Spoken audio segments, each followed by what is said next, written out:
eu estou esperando, aguardando como é que vai ser o posicionamento do professor Celso em relação à avaliação, se a gente vai fazer só as atividades, se a gente vai fazer a avaliação formal. Quando ele decidir isso, eu digo vocês como é que nós vamos fazer em relação a essa atividade. Mas assim, se vocês não mandaram ainda, não se esquentem a cabeça para mandar. O prazo é para 1, 2, 3 e 4 de tributária, 1, 2 e 3 da outra disciplina. Beleza. Professor, a atividade 1 nós já entregamos em sala, né? Não, Inclusive, gente, eu estou falando daqueles que não entregaram ainda. Ah, tá, porque acho que até já devolveu. É quem não entregou ainda. Estou falando de quem não entregou ainda. Quem já entregou, beleza, já está entregue.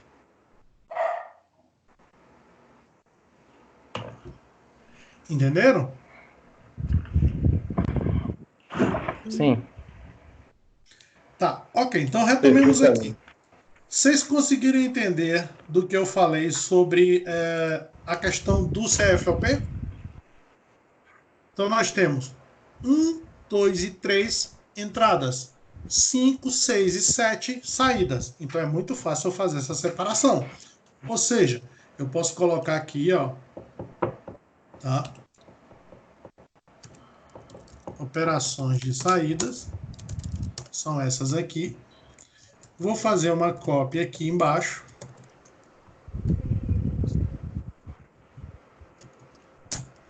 E vou colocar operações vagabunda. entradas. Ok? Então eu vou pegar aqui as de entrada, que é daqui para baixo, e vou colocar aqui embaixo. Pronto. E as de saídas estão aqui em cima. Pronto. Essa é a separação de saídas e entradas, que é a primeira coisa que a gente precisa ter em mente para fazer essa atividade.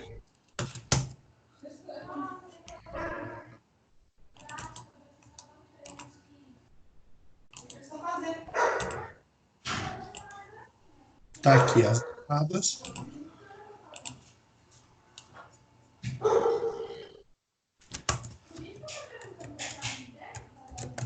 Do que é? Tudo bem? Alguma dúvida aqui na separação que eu fiz, gente? Algum ponto? Posso seguir em frente? Tá tudo tranquilo? Meu Deus, que livro assim é essa, minha filha? Tudo certo. Sim, tem que fazer um banho. Mas eu preciso de... Como é que eu vou fazer um plano? Pessoal, vocês estão me ouvindo? Vocês estão aí? Sim, professor. Pode seguir. Ah, beleza. Sim, Ok. professor, tá tudo tranquilo. Tá ótimo. Então vamos seguir. O que vai acontecer antes da gente começar? Eu vou comentar um pouquinho antes da gente seguir para a resposta nessas coisinhas aqui. Eu vou começar pelos créditos, tá bom? Primeira separação que eu tenho que ter. Os créditos principais estão sempre nas entradas. Então as entradas produzem os créditos, com exceção do estorno que a gente vai ver depois. E as operações de saída produzem os débitos. Então é uma coisa fácil. Entradas produz créditos, saídas produz débitos. Então todos os créditos, com exceção do último, que é o estorno, eu vou procurar nas operações de entradas. Eu não vou nem olhar para as saídas. Eu vou procurar nas operações de entrada. Aquelas operações que, segundo aquele slide nosso, se enquadram naquela característica que dão direito a crédito. Então, a partir do momento que eu decidi começar com crédito, o que vai acontecer? Eu vou procurar sempre as operações de entrada. Então, o primeiro crédito que eu tenho, que são as operações de entrada, lembrando, eu vou pegar naquelas operações de entradas, quais são aquelas que estão escritas lá naquele nosso slide. Tá bom? Então, vamos falar daqueles slides. Vamos lá, vou relembrar aquele slide, eu vou colocar aqui para vocês relembrarem. Para a maioria de vocês tem esse slide aí no caderno de vocês, eu mandei para vocês. Tem o que eu mandei no portal, tem o do e-mail também. Mas eu vou botar ele aqui só para a gente relembrar. Então, quais são os créditos possíveis? Eu tenho compra para comercialização, compra usados no processo industrial, compra de combustíveis e lubrificantes no serviço de transporte, devolução de venda, bens adquiridos por mobilizado, antecipação parcial e débitos fiscais estornados. Além desses, que são os principais, que igual eu falei, eu não poderia colocar todos aqui, e seria interessante vocês adicionarem também, quando você contrata um serviço de frete para poder tanto entregar a mercadoria que você vendeu, quanto entregar a mercadoria que você comprou para comercialização. Então, o frete, ele segue a mesma tendência do produto. Se o que você comprou foi uma mercadoria para comercialização, o que acontece? O frete também dá direito a crédito. Se o que você comprou for uma mercadoria para uso e consumo, aquele frete não vai dar direito a crédito, porque a uso e consumo não está na lista. Então, naquelas operações lá, incluindo frete, quem que vai entrar? Ó, eu vou marcar de amarelinho. Compra para comercialização vai entrar. Devolução de venda, que no caso é uma entrada, vai entrar. Devolução de venda de fora do estado vai entrar. Compra para comercialização de fora do estado vai entrar. E aquisição de serviços de fretes também vai entrar no nosso caso aqui do nosso cálculo de créditos. São todas essas operações aí, estão escritas lá no nosso slide. A única exceção, a regra que não estava lá é o frete, eu estou adicionando agora. Tirando o frete, todas estão lá. Então, se você pode observar aqui, ó, compra para comercialização, dentro e fora, tá? Entra nos dois, devolução de venda de mercadorias, dentro e fora. A única coisa que não entrou lá foi o frete, porque na verdade não estava escrito lá. Acaba passando, a gente acaba esquecendo pelo tanto que tem. Então, a gente começa. Quais são eles que eu vou colocar aqui? 17. Vamos escrever ele aqui. 17, 043 e 18. Está aqui. Ó, eu vou pegar aqui as operações de crédito. Pronto. Estão aqui escritos. 17, 042 e 18. Começando e vamos... Quanto que eu vou ter de crédito só nas operações de entrada? 22.239,69 só nas operações de entrada. Tudo bem? Vocês conseguiram entender? Entendi.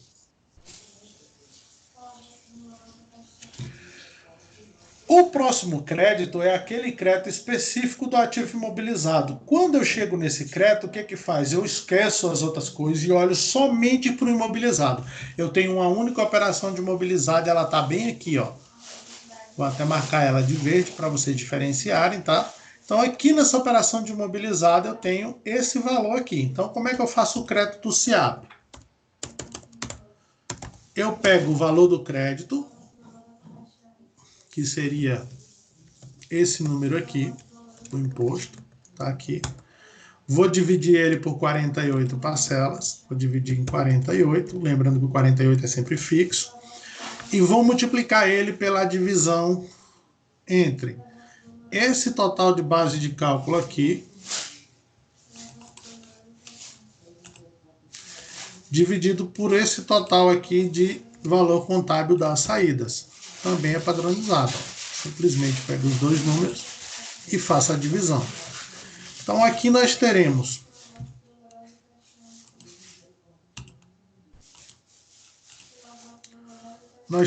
aqui, então,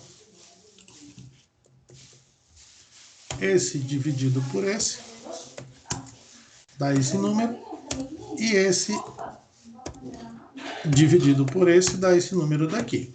Multiplicando os dois, nós teremos um número de 443,26. Tudo bem?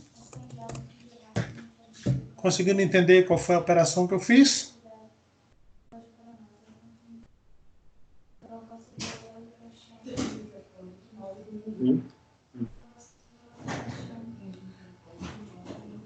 Posso continuar?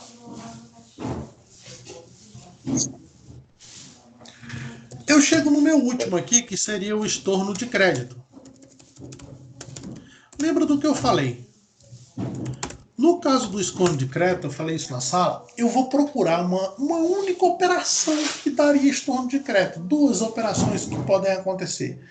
Devolução de compra para uso e consumo ou devolução de compra de ativo imobilizado. Todas essas duas operações, quando aparecem nas saídas, elas devem ser usadas no estorno de crédito. Você pode até anotar isso lá na parte do seu caderno, lá na orelha do caderno, que é para você lembrar. Quais são as operações que eu tenho que jogar como estorno de crédito? Duas apenas. Devoluções de compra para uso e consumo e devoluções de compra de ativo imobilizado. Lembrando, se é devolução de compras, elas estão lá nas saídas, elas não estão na entrada. É por isso que a gente chama de estorno de débito. Por quê? Se ele é um estorno de débito, eu tenho que procurar ele nos débitos. Os débitos estão aonde? Nas operações de saída. Então eu vou lá nas operações de saída e tento achar essas duas operações. Eu tento achar lá nas operações de saída se há alguma devolução de compra para uso e consumo ou se há alguma devolução de compra de ativo imobilizado. No caso da nossa questão aqui, ó, eu tenho uma operação de devolução de compra de uso e consumo. Ela está bem aqui indicando para mim essa operaçãozinha que eu vou usar para estorno de crédito, estorno de débito. Então eu vou pegar o valor da devolução. Então, devolução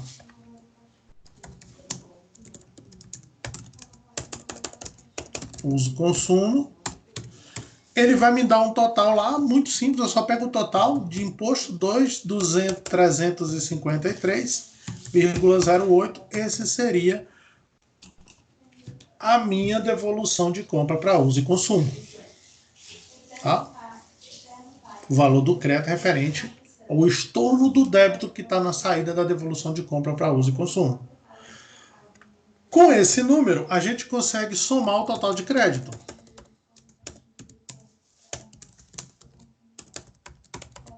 Então, o meu total de crédito vai ser o valor dos 22, mais os 443,26, mais a devolução de uso e consumo, que vai dar essa soma aqui. Talvez no de vocês pode dar algum arredondamento aí, mas é questão da conta do Excel, mas esse aí seria o número do nosso total de crédito em relação a essas atividades. Tudo bem aí, galera? Vocês entenderam algum ponto que vocês queiram discutir, queiram tirar dúvida, queiram perguntar para a gente poder continuar? Não, professor. Por mim tá tudo ok.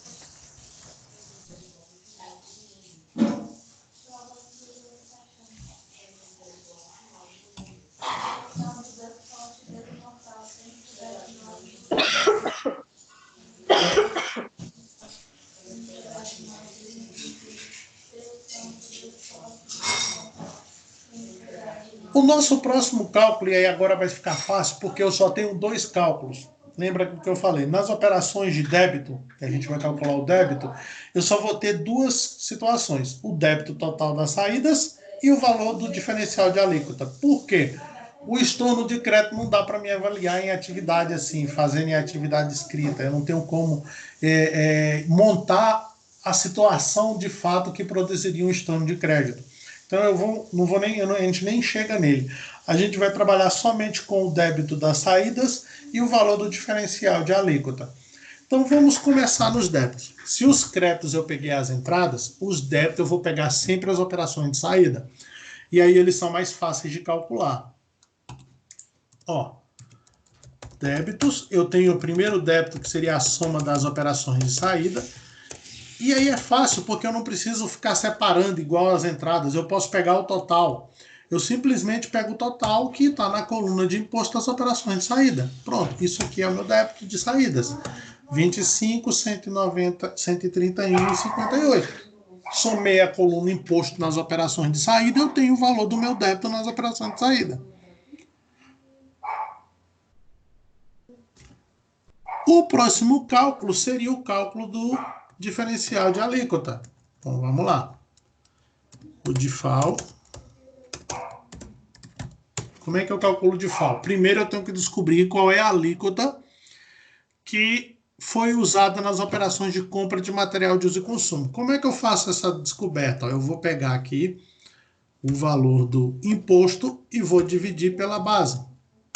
Pronto, eu já tenho aqui que é 0,07. Então, o que significa 0,7? 7%. Então, vamos lá, vamos fazer a conta. A base vai ser como? A base do DIFAL vai ser o valor contábil das operações de uso e consumo. Então, 11.75458, tá aqui, tá? O que eu vou fazer com esse número? Eu vou multiplicar esse número para o 0,93 e o resultado eu vou dividir para o 0,82. Então, pego o resultado, multiplico por 0,93 e esse resultado eu divido por 0,82. Isso seria o cálculo da base. Então, eu vou fazer a conta. Vou pegar esse número vezes 0,93, tá? Vou colocar um parênteses aqui para ele fechar a operação primeiro. E esse resultado aqui eu vou dividir por 0,82. Pronto, essa é a minha base. 13.331,41. Lembrando, aqueles que ainda têm dificuldade em lembrar disso, olha só. Por que 0,93? Porque é 1 menos 0,07. Se eu pegar 1 menos 0,07 dá 0,93. Esse é o meu índice. Por que 0,82? Porque se eu pegar 1 menos 0,18, que é a operação interna dentro do estado da Bahia, eu vou ter 0,82. É daí que vem os números. Então, só relembrando para reforçar, pega o valor das compras de material de uso e consumo fora do estado, somente aquelas de fora do estado, multiplico por 0,93, o resultado que der eu divido por 0,82. Aí eu encontro o valor da base de cálculo. Pronto. Pego esse valor da base de cálculo, que é os 13, e multiplico pela diferença entre os dois percentuais. 18, que é o percentual de dentro, menos 7, que é o percentual de fora, que veio, vai dar 11%, que é a diferença. Então, isso aqui é a base, isso aqui é o DIFAL de alíquota, diferencial de alíquotas, e aqui eu simplesmente multiplico a base pela alíquota. Eu tenho aqui um DIFAL de 1.466,49. Portanto, o meu total de débito vai ficar a soma dos dois, o 25, mais o 1.466,46, que vai dar um total de 26.598,04. Tudo bem, pessoal? Alguma dúvida aqui na conta, de onde que eu tirei os valores? Está tudo tranquilo? Sim, não sabe? Não, vai trocar um balcão lá.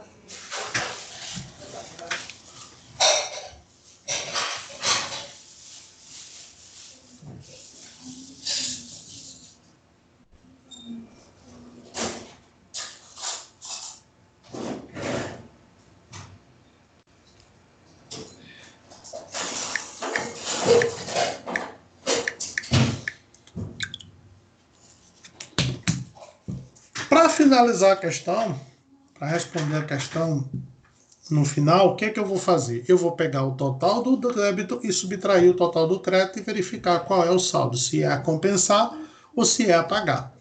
Então, eu vou colocar aqui embaixo, saldo, vai ser o total de crédito, 26.598,04, menos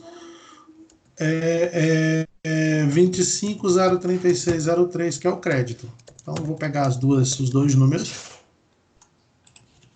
e subtrair um do outro. 26 menos 25, eu tenho 1.562,01. Esse número aqui é o valor do saldo. A diferença é que eu vou descobrir qual é ele. Se o débito foi maior, já que ele foi 26, então o saldo é a pagar. Então, vai ser 1.562,01 a pagar. Esse seria a resposta do saldo do ICMS nessa operação aí. Na operação normal do ICMS. Vocês conseguiram entender? Conseguiram chegar no mesmo número ou próximo do número, lembrando que tem os arredondamentos? Consegui. Meu erro mesmo foi só no crédito, que eu não lancei a aquisição de serviço de transporte como entrada. Só foi erro mesmo. Só foi esse erro. Não, mas esse é até perdoável, porque eu não escrevi essa atividade lá, essa operação lá. Então esse aí é perdoável. Da agora para frente não perdoa mais, mas nesse aqui a gente ainda perdoa essa. Da agora pra frente, seu rei, tchau. Não, mas tô pegando o jeito do negócio, tá bacana agora. É claro que é aquela história, galera. A gente, infelizmente, esse tipo de coisa a gente só aprende fazendo, tá? Então a gente tem que estar fazendo, tem que estar se exercitando para conseguir lembrar, porque acaba sendo algo repetitivo. Você sempre está fazendo aquele determinado cálculo. Vamos finalizar a questão para a gente ir para o outro assunto, ó. Eu tenho aqui o cálculo da antecipação parcial. Para finalizar.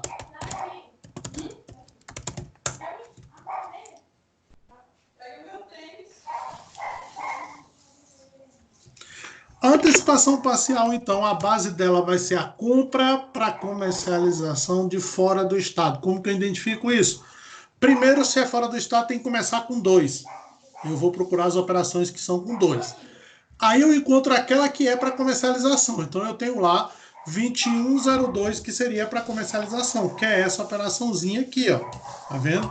Essa operaçãozinha aqui é a minha compra para comercialização. Então eu pego o valor contábil dela, que é esse número aqui, tá? Pego o valor da alíquota interna, 18%, e multiplico um pela outra. Ó. Pego esse vezes os 18% e encontro o valor total. Aí o que eu vou fazer? Eu vou descontar o crédito que estava lá na mesma operação. Então eu vou lá no 2.713,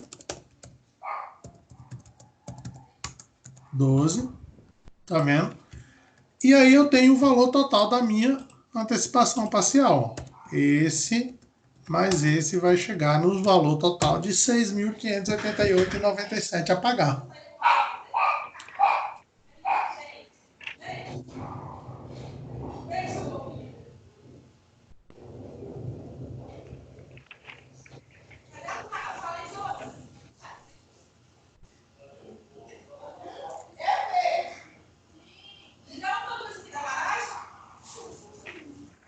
Vocês entenderam, meninos? Conseguiram chegar no número? Todo mundo aí entendeu? Tranquilo? Conseguiu atingir o resultado?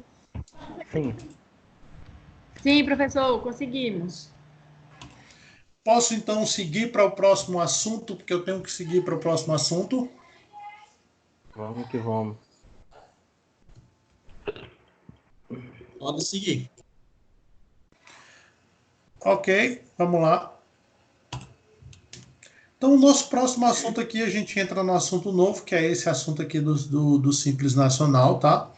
Vocês estão conseguindo enxergar aí, tá na tela do meu computador. E, ao mesmo tempo, vocês podem imprimir o de vocês ou abrir o de vocês e podem ir fazendo anotações ou preenchendo no caderno anotações para a gente falar sobre esse assunto aqui. Pode ser? Pode.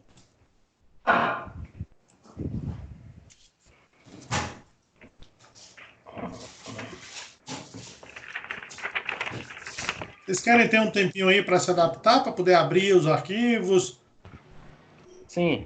Pegar folha, papel, caneta, tranquilhada, tudo. Antes da gente organizar. Professor, enquanto isso, tu consegue voltar lá na antecipação parcial para conferir o valor? Pronto, vou deixar lá aberto e aí você confere o valor lá. Obrigado. Pai, vocês estão escutando aí o time chamando o pai?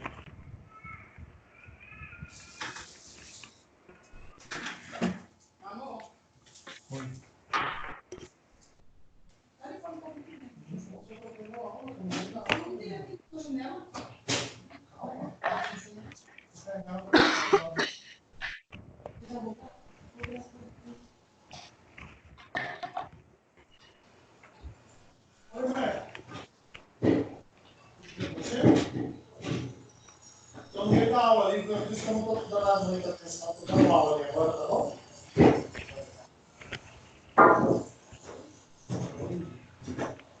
Na aula hoje? 10. Só que o celular.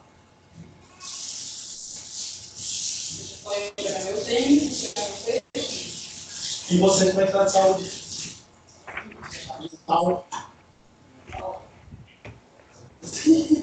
Você tá cara, né?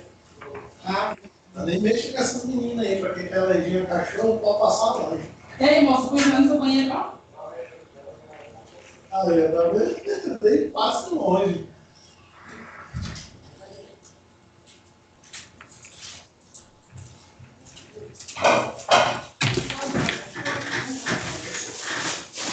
Pronto, galera, podemos ir pro assunto?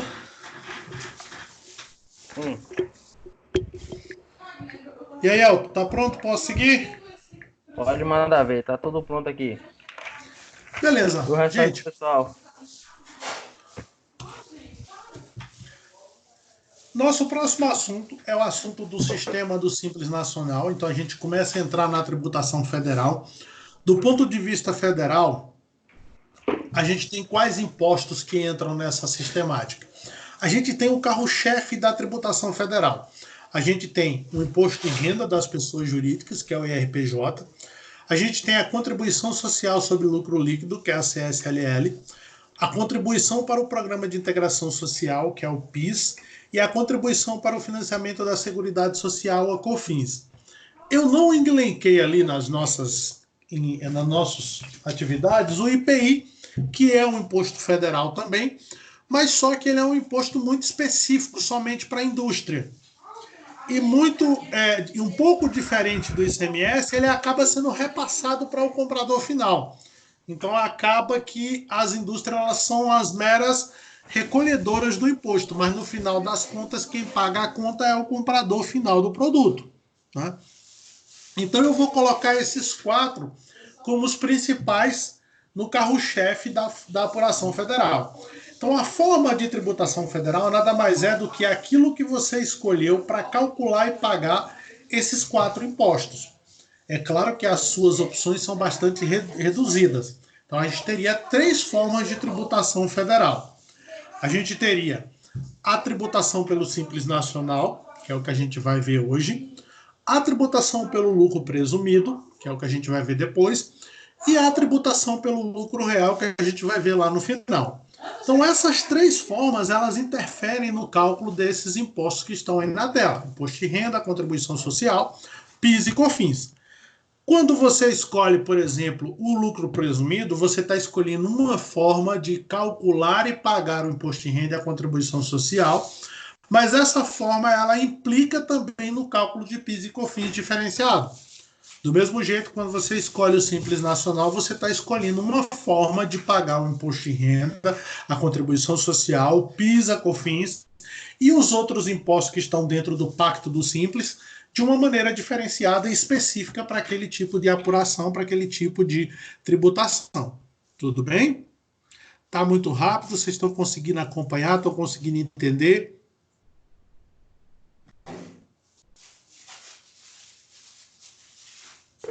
Não, tá de boa. Tá tranquilo. Ok. Primeiro vamos entender o que é o Simples Nacional. O Simples Nacional, na verdade, ele foi um sistema criado pelo governo federal. Primeiro, esse sistema está previsto na Constituição Federal. A própria Constituição Federal ela prevê que, lembrando que a Constituição Federal ela é uma lei magna, mas ela é uma lei que ela não é específica, ela é uma lei geral. Então, na Constituição Federal, como ela já é grande demais, já que ela vai tratar de tudo que vai acontecer no país, ela não trata de coisas específicas, ela só diz o que tem que acontecer de maneira ampla. Então, lá na Constituição Federal existe um artigo que fala: o Estado deverá criar políticas de incentivo às pequenas e microempresas. Alô? Alguém chamou?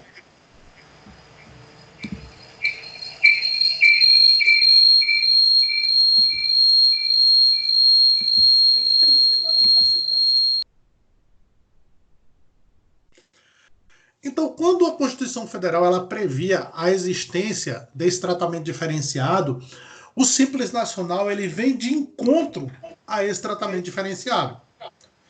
Então, assim, lá dentro da Constituição já tinha a previsão desse tratamento. Então, o que é o Simples Nacional? É um tratamento tributário diferenciado para empresas micro e empresas de pequeno porte. Esses dois tipos de empresas receberão um tratamento diferenciado por serem micro e pequenas empresas e por terem necessidade de ter esse tratamento. A primeira coisa que a gente tem que entender é o conceito delas.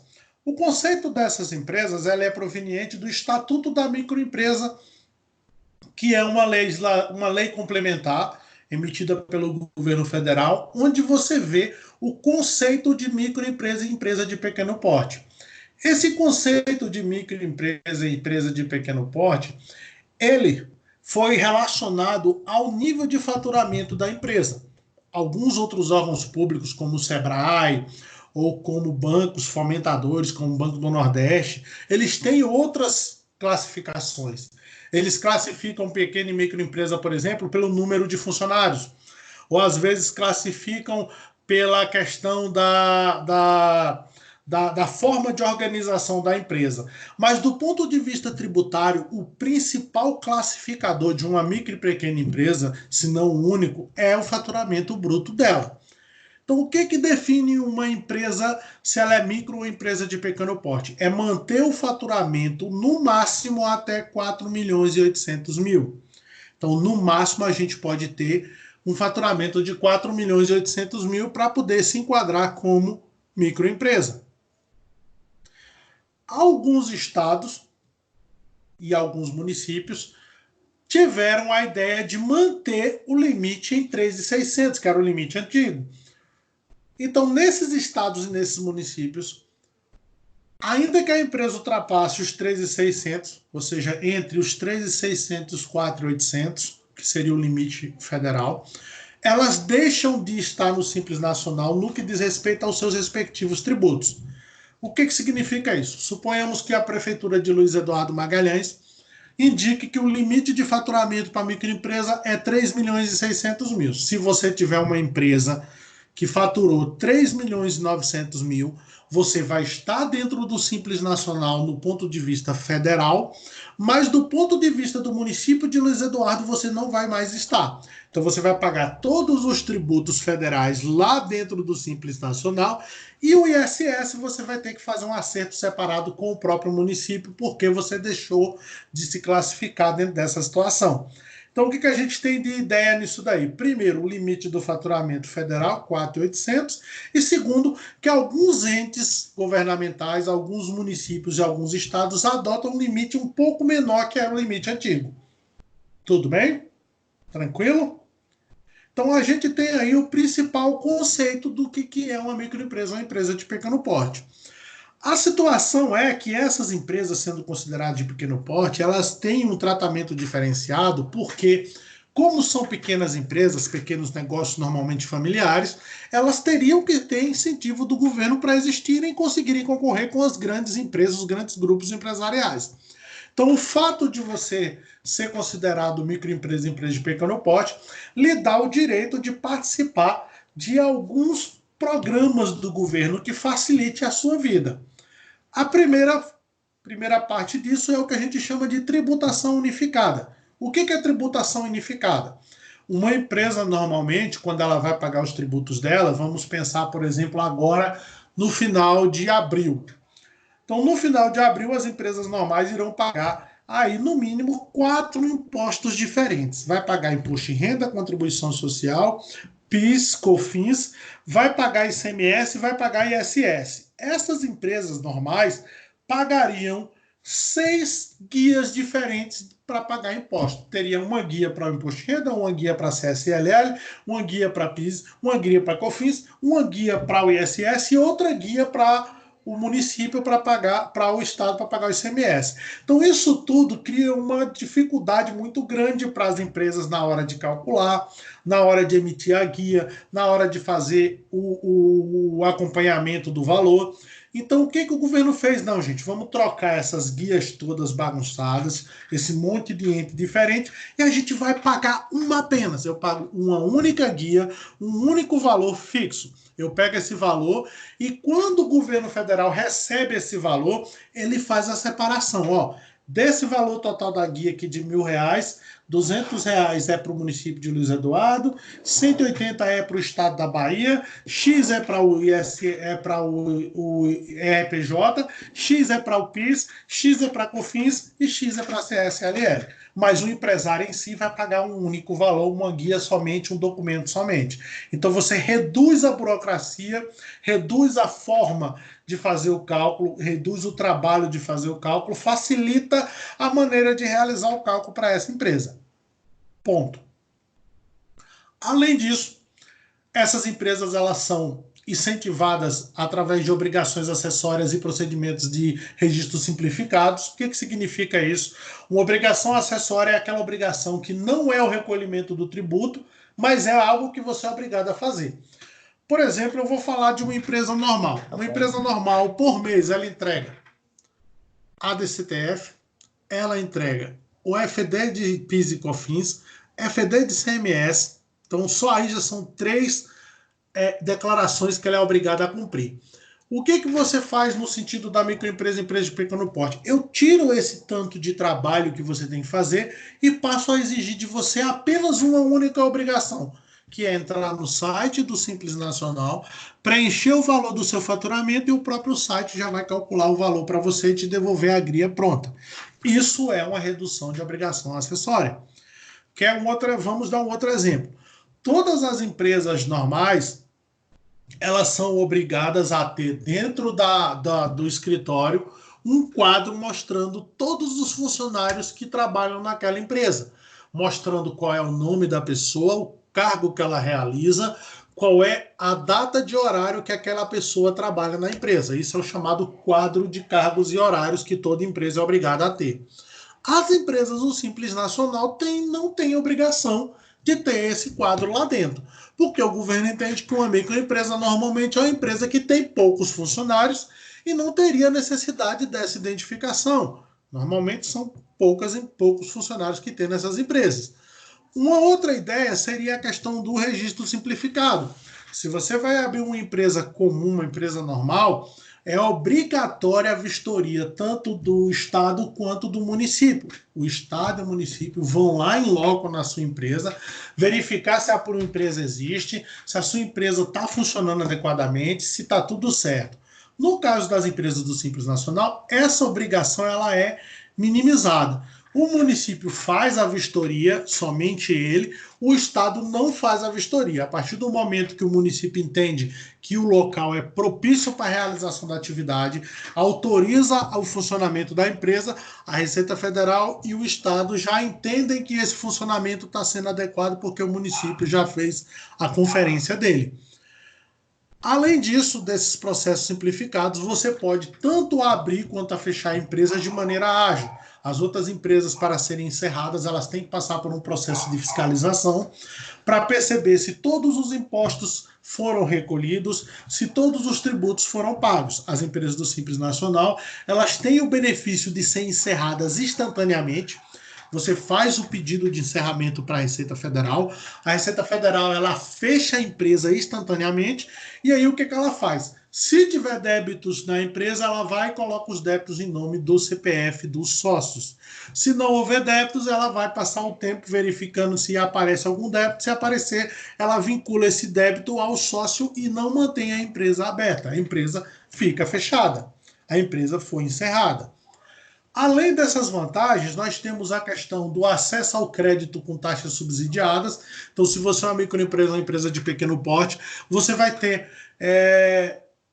qual é a palavra que eu uso aqui? Você tem... Ajuda para nós aí, Eduarda. Você tem linhas de créditos subsidiadas com taxas mais baixas. Você tem linha de crédito que, enquanto uma empresa normal pagaria algo em torno de 10%, 12%, uma microempresa vai pagar 5% ou 6% por ela ser microempresa, por ela ter uma taxa diferenciada.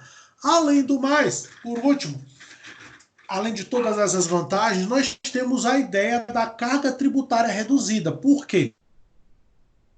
Se você comparar a operação de uma empresa no Simples Nacional e a operação de uma empresa no lucro presumido, ou a operação de uma empresa no lucro real, estatisticamente, a quantidade de carga tributária normalmente no Simples Nacional é menor. Veja que eu usei a palavra normalmente, não significa que é um padrão. Algumas atividades acabam se tornando mais caras no Simples do que nas outras formas de faturamento. Mas, em 90% dos casos, o fato de você ser do Simples, a sua carga tributária ela é menor do que as outras formas de tributação. Vocês estão conseguindo entender, galera? Estão conseguindo acompanhar? A velocidade está boa? Tá tranquilo. À medida que eu estiver falando, se vocês tiverem alguma dúvida, religue o microfone de vocês, pode entrar, perguntar, ou manda o chatzinho do lado lá na dúvida, tá? Não se acanhe em relação a isso. A gente está só passando, falando algumas coisas, à medida que vocês vão tendo dúvida, vocês podem ir seguindo, fazendo pergunta, a gente para, volta aquilo. Posso seguir para o próximo slide? Tá tudo tranquilo?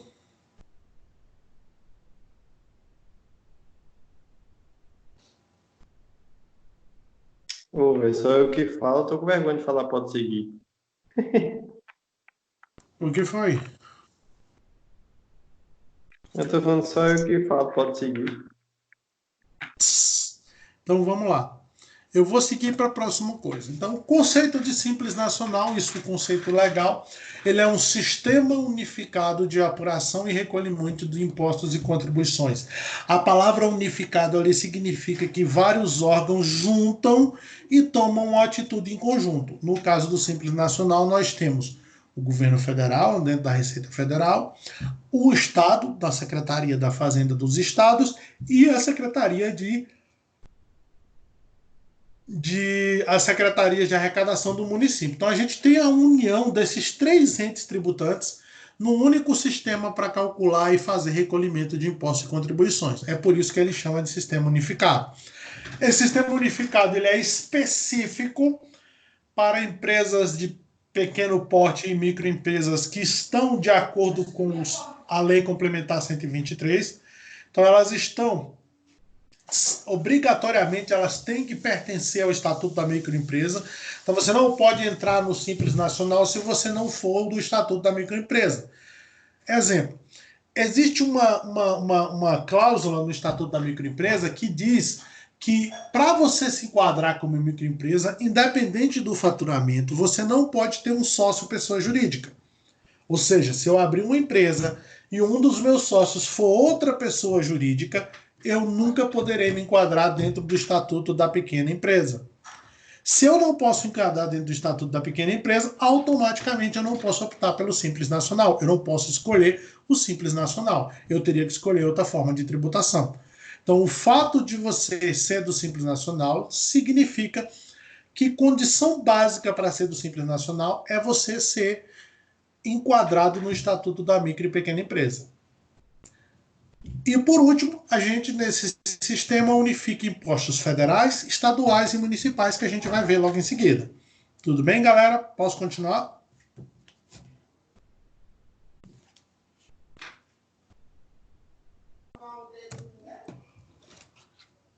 Então, aqui a gente tem o nosso impostos abrangidos. O que são impostos abrangidos? São todos aqueles impostos que estão dentro do Simples Nacional, que quando você paga o Simples Nacional, na verdade você já os está pagando. Você não teria que pagar de novo, você já está pagando ele porque eles estão dentro daquele valor. Então a gente tem municipal, o ISS, estadual, o ICMS, e nos federais aí a gente tem um pouco mais. A gente tem o imposto de renda, o IPI, a contribuição social, a COFINS, o PIS e a contribuição patronal previdenciária, que seria o INSS das empresas. Todos eles aí estão dentro da alíquota do Simples Nacional. Então, quando você paga um guia de Simples Nacional, você já estará pagando todos estes impostos. Você não teria necessidade de pagá-los novamente. Ao mesmo tempo que a gente usa esse termo de impostos abrangidos, nós temos outro termo que são aqueles impostos que não são abrangidos pelo sistema. O que significa isso? Significa que quando você paga o Simples, esses impostos não estão inclusos. Significa dizer que se você tiver um fato gerador desses impostos, ainda que você pague o Simples, você não vai ter que pagar esse imposto separado. Por exemplo, no nosso caso aqui de impostos não incluídos, IOF sobre operações financeiras. Eu vou dar um exemplo, vai que eu tenho uma microempresa, eu chego lá no banco da minha querida Eduarda, ela me faz um empréstimo, ou então eu contrato um seguro lá dentro desse banco da Eduarda, e aí nesse seguro há a incidência do IOF. O banco vai descontar IOF de mim. Por que ele vai descontar? Porque mesmo que eu seja do Simples Nacional, ainda assim o IOF não está incluso nos impostos do Simples. Então, quando acontecer o IOF, eu também tenho que pagar esse imposto separadamente do Simples Nacional. A mesma coisa acontece na substituição tributária de CMS. Como ele não está incluso dentro do Simples, quando eu tenho uma mercadoria que é do sistema de substituição tributária, eu tenho que calcular separado do Simples e fazer o recolhimento, porque ele não está abrangido no sistema de recolhimento. Vocês conseguiram entender a separação entre os dois?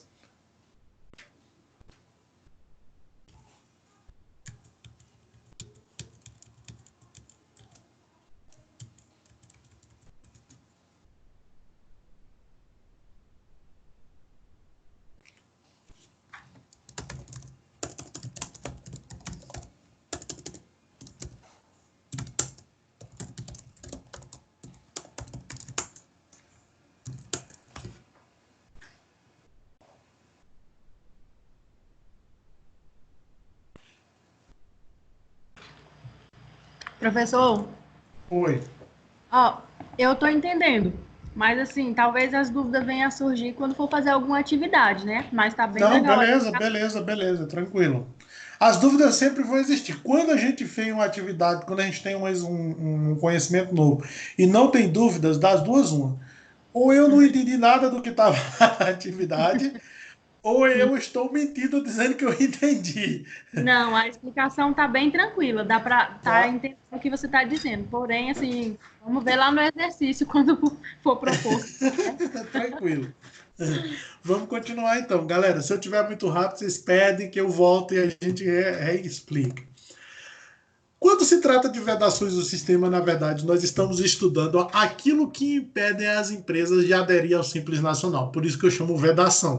Vedação aqui não é o conceito de eliminar vazamento de água, não, ou de líquido, não. Vedação significa que você não pode entrar, você está vedado a entrar, você está proibido de entrar no sistema se esses eventos acontecer.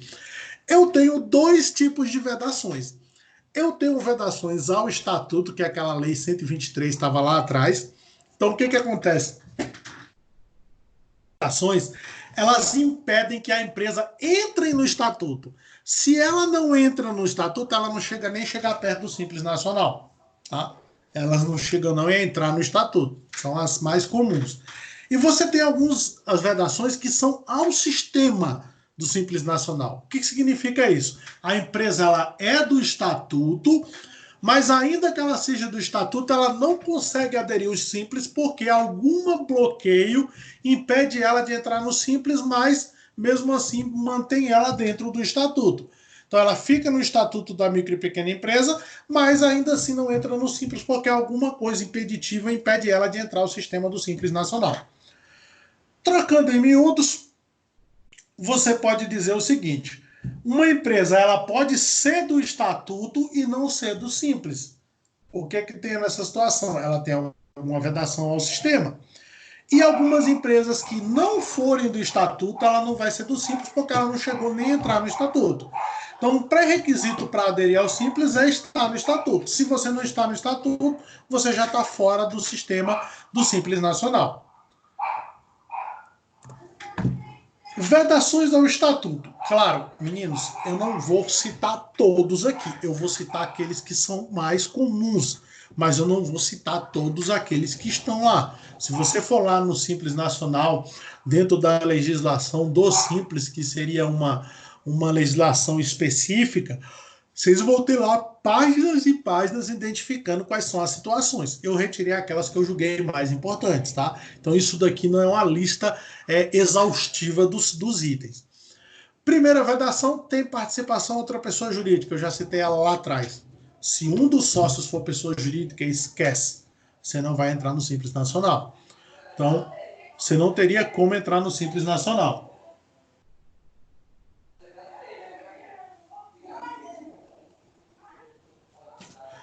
Segunda situação, eu não posso ter um sócio que entre em outra empresa que esteja dentro do sistema. Veja só isso, como é interessante. Suponho que eu sou sócio do Vinícius numa determinada empresa e nós dois nessa empresa, a gente é do Simples Nacional. Tudo bem? Se eu pegar e abrir uma nova empresa com o Elton e querer entrar no Simples Nacional, eu vou ser bloqueado porque eu já tenho uma junto com o Vinícius. Então, se eu já tenho uma com o Vinícius, eu não posso ser sócio na outra com o Elton. Qual é a única exceção a essa regra? Eu tenho que ter participação na empresa menor do que 10%. O que foi que eu falei? Olha só isso. Vamos ver se vocês entendem isso. Eu tenho uma empresa com o Vinícius. Nessa empresa do Vinícius eu tenho 92% de participação e o Vinícius tem 8%. Essa empresa é do Simples Nacional. Para mim abrir uma outra empresa com outra pessoa e entrar no Simples Nacional, eu não posso participar do que mais de 10% na outra empresa, porque eu já tenho participação nenhuma com mais de 10%, que já é optante pelo sistema. Então eu poderia ser sócio do Elton no outro negócio, desde que eu tenha participação abaixo de 10%. No É um máximo, pouco no caso. confuso, mas vocês conseguiram entender? Professor, essa outra empresa poderia ser de outro regime também ou só Simples Nacional? Nós estamos falando somente do Simples. Outro regime Não, não estaria se tiver livre para ser o que quiser. Se ele tiver participação menor do que 10%, o outro sócio em outro regime ou empresa possível? Em outro regime. Então, assim, essa limitação da participação é apenas para o Simples. Para os outros regimes, eu não tenho nenhuma limitação em relação à participação. O que eu estou dizendo? Eu poderia ter 10 empresas, por exemplo, no lucro presumido, com qualquer participação, não teria problema nenhum. Agora, a partir do momento que eu entrei em nenhuma delas no Simples, eu não posso entrar as outras no Simples se eu tiver mais de 10%. Entenderam? Entendi. Mas isso vale para também acionista? Tipo, eu não posso ser... Não, nós estamos falando de sócio, né? Nós estamos falando de ser acionista de empresa sociedade anônimas. Por que eu falo isso? Porque sociedade anônima não entra no Simples. A gente vai ver isso lá na próxima página. Então não entra o conceito de acionista porque sociedades anônimas estão fora do Simples. Entra o conceito de sócio. Verdade. Vocês conseguiram entender? Sim. Então, nessa configuração, o que pode acontecer? Suponhamos que o Vinícius tem uma empresa individual, uma firma individual. A firma individual, até agora, não sei se vocês estudaram esse assunto, tem quantos sócios? Apenas uma pessoa. Então, a empresa do Vinícius ele é dono de 100% dela, ele é o único sócio, já que é uma empresa individual. Beleza? Tranquilo? Agora, eu e Vinícius vamos fundar uma nova empresa, cara. Vamos juntar eu e Vinícius, eu vou fazer uma empresa nova, 50% e 50% para o Vinícius. Aí vem a primeira pergunta. Se a primeira empresa do Vinícius, que é uma firma individual, ele tem 100%, for do Simples Nacional, essa segunda empresa que ele vai fazer comigo, 50%, vai poder entrar no Simples? Não. Não vai poder entrar porque a primeira já está no Simples e ele tem mais de 100. Tem 100 lá. Agora, se eu quiser colocar essa empresa no Simples, o que é que eu posso fazer? Eu posso fazer com que o Vinícius tenha uma participação menor do que 10. Então, eu mantenho a empresa, as duas no Simples, como? Eu falo, Vinícius, vamos abrir uma empresa, eu entro com 91% e você entra com 9%. Beleza, agora eu posso entrar. Porque o fato do Vinícius ter abaixo de 10 abre a possibilidade de que a minha empresa entre sem nenhum problema. Isso abre a possibilidade para abrir uma terceira, quarta, quinta... Terceira, quarta, quinta, sexta, décima, quantas você quiser. Desde que você, Vinícius, não participe mais do que 10% nessas outras empresas. Beleza. Então você pode ser um laranja do monte de gente, desde que sua participação seja menor do que 10%. Boa ideia. E é essa estratégia que a maioria das empresas fazem quando querem burlar o Simples. Como?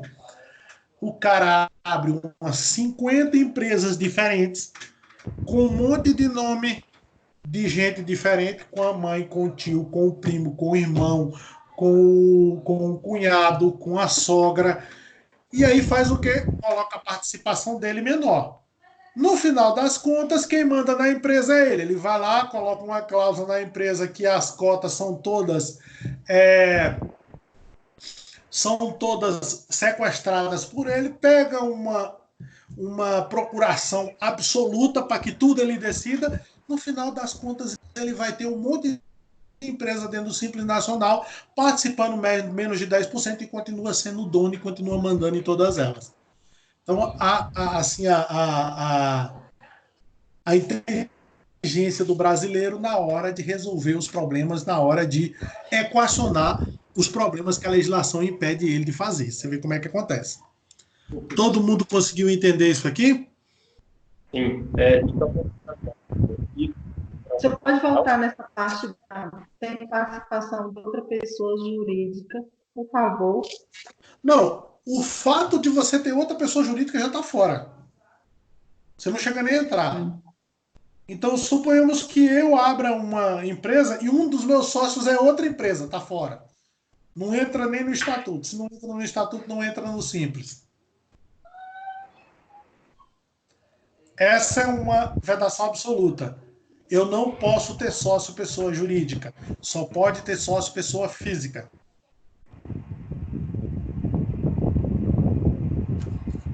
Tranquilo? Quando eu abro uma filial, isso também... Não, aí filiais não. Aí o que acontece? Filial não é empresa nova. Filial é apenas um estabelecimento a mais que a sua empresa tem. Quando você abre filiais, ela tem o mesmo tratamento da matriz. Se a matriz ela é do Simples, a sua filial vai ser do Simples. E outro detalhe mais importante, ele vai pagar o Simples junto, todo mundo junto lá na matriz. A guia não vai sair para o filial, a guia vai sair para a matriz. Então, quando você informar o faturamento, você vai informar o faturamento acumulado na matriz. Qual é o valor total? Porque ele entende que uma filial nada mais é que uma extensão da matriz. Continua sendo no total uma empresa só, uma situação só. A filial seria só uma extensão física da loja principal. Exatamente, da outra empresa. Um estabelecimento a mais da mesma empresa e não uma empresa nova. Mas os livros eles não são romance, mas fantasia. Tranquilo, meninos? Posso continuar? Pode continuar. As próximas vedações ao estatuto que a gente tem, primeiro, constituídas sob forma de cooperativa. As cooperativas elas estão proibidas de entrar no Simples Nacional. Mas por que essa proibição? Por quê? Porque a própria cooperativa ela já é incentivada por outros incentivos fiscais. Então, o fato de você colocar elas no Simples já seria um duplo incentivo. Então, algumas formas de formação de empresas não entrarão no Simples por conta desses benefícios. Cooperativas é uma delas. A única exceção à regra das cooperativas são as chamadas cooperativas de compra. O que são a cooperativa de compra? Imagine que você na sua rua, junto com 2, 3 moradores da rua, cria uma cooperativa que serve para comprar. Ela não tem outro objetivo, ela simplesmente serve para comprar. Comprar o quê? Olha só, se eu vou fazer supermercado sozinho, é uma coisa. Se eu juntar 10 pessoas e fazer supermercado, a minha compra é bem maior. Com a compra bem maior, eu tenho mais poder de barganha na hora de negociar preço. Então, isso fez surgir as cooperativas de compras. São cooperativas específicas para realizar a compra. Essas podem optar pelo estatuto, até porque elas são tratadas como empresas de compra. Quase que não é bem comércio, porque ela só compra e distribui para os cooperados. Seria essa a única exceção. Próxima situação, que participe do capital de outra pessoa jurídica. Olha que coisa interessante, como a vedação da participação é absoluta. Se eu não posso ter nem sócio pessoa jurídica na minha empresa e nem posso participar de outra empresa como sócio. Então entra uma proibição absoluta. Então eu não posso ter um sócio pessoa jurídica e nem posso ser sócio como pessoa jurídica de outra empresa. Essas duas situações me eliminam do Simples. Essas duas situações me tiram do Simples. Outra vedação em relação à atividade de instituição financeira. Aqui eu acho que há uma clara ideia de que as empresas do Simples elas são muito pouco observadas, elas são muito pouco acompanhadas, elas são pouco fiscalizadas.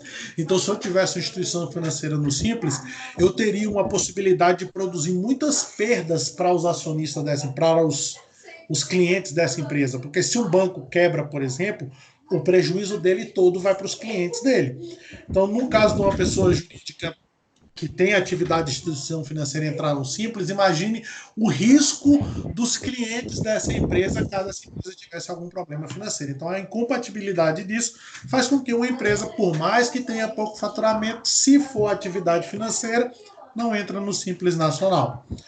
Outra situação que não permite entrada no Simples Nacional é a questão da cisão, fusão e incorporação. Qualquer empresa que sofre essa reorganização societária, ela não pode optar pelo Simples Nacional. Automaticamente ela está fora do Simples Nacional, porque ela não chega a optar pelo Estado. Professor, esse assunto aí, cisão e fusão, a gente ainda vai ter durante o curso? Dentro da minha disciplina, não. Qual é a dúvida? Okay. Vamos ver se eu consigo te ajudar.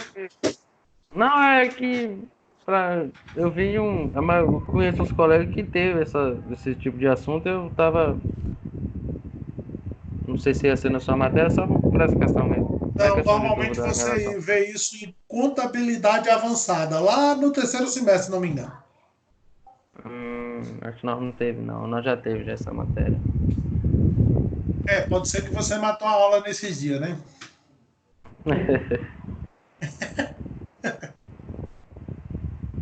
Posso continuar, galera? Posso seguir? Tá tudo tranquilo? Pode. Por último, a vedação em relação à sociedade anônima. Ou constituiu a empresa como sociedade anônima, infelizmente você não entra no Simples Nacional. É algo até que bem claro, né? Se você é uma sociedade anônima, você tem uma estrutura administrativa necessária para funcionamento bastante complexa. Se você tem estrutura complexa, você não pode entrar no Simples Nacional. E além do mais, você teria um conflito claro aí, porque você teria uma lei que é a lei das sociedades anônimas, em conflito direto com a lei do Estatuto da Microempresa. Então, por conta destes dois tratamentos, a sociedade anônima ela não pode entrar no Simples Nacional. Em relação às vedações ao sistema, você tem poucas delas, não tem tanto. Você tem em relação às atividades, eu citei aqui algumas, mas na verdade essa lista é imensa, tá? Essa lista ela diminuiu com o passar do tempo, porque o governo ele foi permitindo que outras atividades entrassem no sistema, mas ainda assim existem muitas atividades que não entram no sistema do Simples Nacional. A título de exemplo, eu coloquei ali a produção e venda de cigarros e bebidas, né? Se você produz cigarro e vende bebidas e produz cigarro, você está fora do Simples Nacional. Existe uma exceção à regra aqui na produção de bebidas, que são aquelas fábricas caseiras de bebidas. Por exemplo, aquelas fábricas caseiras de cerveja, cervejaria artesanal. Essas empresas passaram a ser optantes do ano passado para cá, porque o governo entendeu que eram empresas muito... normalmente não tinha grandes estruturas, que eram empresas que estavam explorando essa atividade, mas que não representavam tanto risco, uma vez que a bebida não tinha larga escala, o consumo normalmente é local, ela não consegue espalhar muito o consumo, mas assim, mesmo que elas são no Simples Nacional, alguma daqueles tratamentos especializados de não ter acompanhamento, de não ter vistoria da vigilância sanitária, nessas empresas aí aquilo lá não se aplica. Elas continuam tendo esse tratamento de ter que se apresentar para a vigilância sanitária, ter que informar isso. Empresas de consultoria, loteamento e incorporação de imóveis, essa ideia aqui é questão do tamanho e do risco para as pessoas, é aquela mesma história das empresas financeiras. Então, o objetivo aqui é impedir que empresas entrem no Simples e tenham um tratamento diferenciado e causem risco aos clientes, tá? Seria essa a situação. Mas, assim, tem várias outras atividades que não entram no Simples, a gente não vai falar sobre todas elas. Eu coloquei aí só a título de exemplo. Por último, nós temos a questão das dívidas. Nenhuma empresa que tenha dívidas nos entes públicos pode optar por nacional. Então, eu não posso ter dívidas no federal, não posso ter dívidas no estadual e não posso ter dívidas no municipal. Todas as que têm essas dívidas, elas não podem entrar no Simples Nacional. É preciso fazer um parênteses aqui. Não pode haver dívida em atraso. Se eu tiver uma dívida lá que ela está parcelada, eu estou pagando o parcelamento em dia, essa empresa ela vai entrar no Simples Nacional. Agora, se eu tiver uma dívida lá que eu não parcelei, a dívida continua pendente, continua em cobrança, eu não posso entrar no Simples Nacional em nenhuma das 3 esferas. Qualquer uma das 3 esferas vai me excluir do Simples por falta de pagamento. Isso aqui é uma oportunidade muito grande para aqueles entes fazerem cobranças e fecharem acordos de parcelamento. Você vê, por exemplo, no caso municipal, por exemplo, um imposto que não está no Simples, mas existe uma pressão grande, o IPTU. Então, o prédio que a empresa está localizado, se houver dívidas de IPTU naquele prédio, a prefeitura municipal pode excluir aquela empresa do Simples por conta dela ter dívidas. Então, é uma forma de você pressionar que as pessoas jurídicas mantenham as dívidas em dia e uma forma de você também pressionar a cobrança dos tributos estaduais, federais e municipais nesse sentido. Esses anexos que eu citei aí das resoluções 94/2011 são os anexos onde você consegue visualizar quais são as atividades que podem ou não podem entrar. Se quiserem pesquisar, vocês baixem esses anexos. Pode entrar na pesquisa lá do Resolução 94/2011, pegar lá e baixar os anexos, vocês vão ver as diferentes atividades que tenham permissão ou tenham proibição de entrar no Simples Nacional. Ok, pessoal? Beleza? Eu vou só finalizar esse último aqui para a gente finalizar lá para poder ir para outra disciplina. Quais são as vantagens do sistema?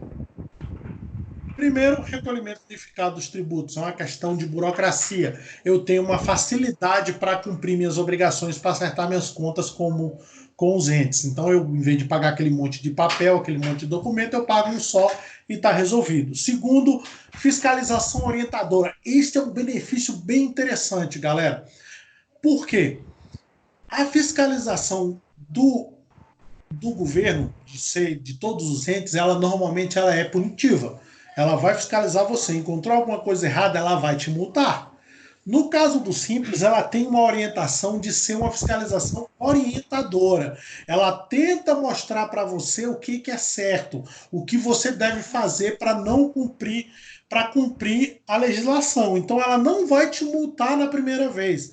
Ela vai lá, identifica aquilo que você está errado, identifica aquilo que você precisa corrigir, vai te dar um prazo para você corrigir e vai marcar uma outra visita, é o que a gente chama de dupla visita. Se ela voltar lá e encontrar você fazendo errado, aí ela te multa. Mas a primeira vez que ela vai lá, ela não vai te multar. Ah, professor, mas aí é bom demais. Bom, vírgula, o que não entra nessa situação? Falta de emissão de documento fiscal. Se o fisco for lá identificar que você não está emitindo nota fiscal, ele não vai esperar a segunda visita. Ele vai te dar uma canetada lá na primeira. Falta de registro de funcionário. Se o fisco chegar lá, o Ministério do Trabalho encontrou você com um funcionário que está sem carteira assinada, ele não vai te dar a oportunidade de corrigir. Ele vai te dar uma canetada na hora e vai te multar na hora. Tirando essas situações, as outras situações ele vai te orientar a você corrigir e depois de orientar a correção ele vai verificar se você cumpriu ou não. Se você corrigiu, beleza, está resolvido, ele vai te multar. Próxima situação, simplificação dos processos de inscrição e baixa de registro. A gente falou lá, as empresas têm uma facilidade tanto para abrir quanto para encerrar as empresas, que é uma forma de desburocratizar o processo. E algumas reduções de obrigações trabalhistas, como a gente falou, o quadro de funcionários, a anotação de férias na carteira. As empresas do Simples não são obrigadas a anotar na carteira do trabalhador as férias antes do funcionário sair. Elas têm o benefício de, quando for demitir um funcionário, atualizar todas as informações de uma vez. Uma outra vantagem grandiosíssima é o fato de não ter obrigação de matricular e empregar aprendizes. Então, as empresas do Simples elas estão desobrigadas de ter menor aprendiz. Para quem não conhece o sistema, o menor aprendiz ele é alguém que estuda e trabalha na empresa. Teoricamente, as empresas deveriam ser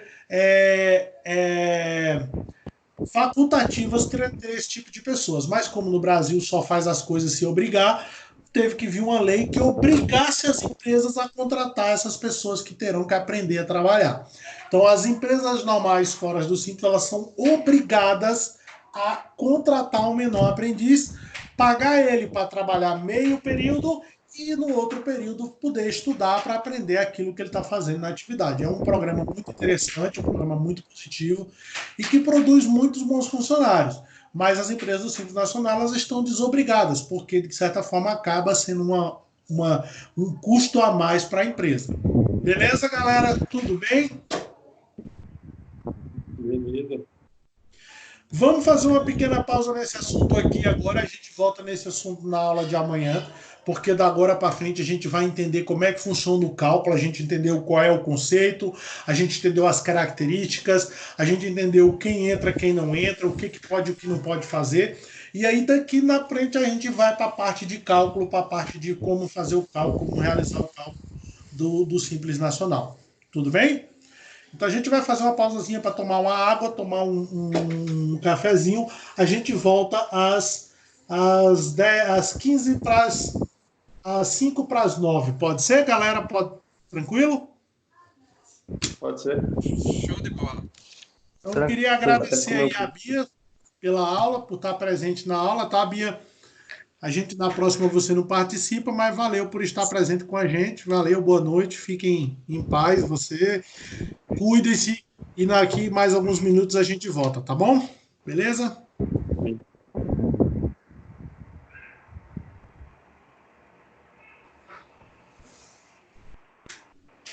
Eu, Oi.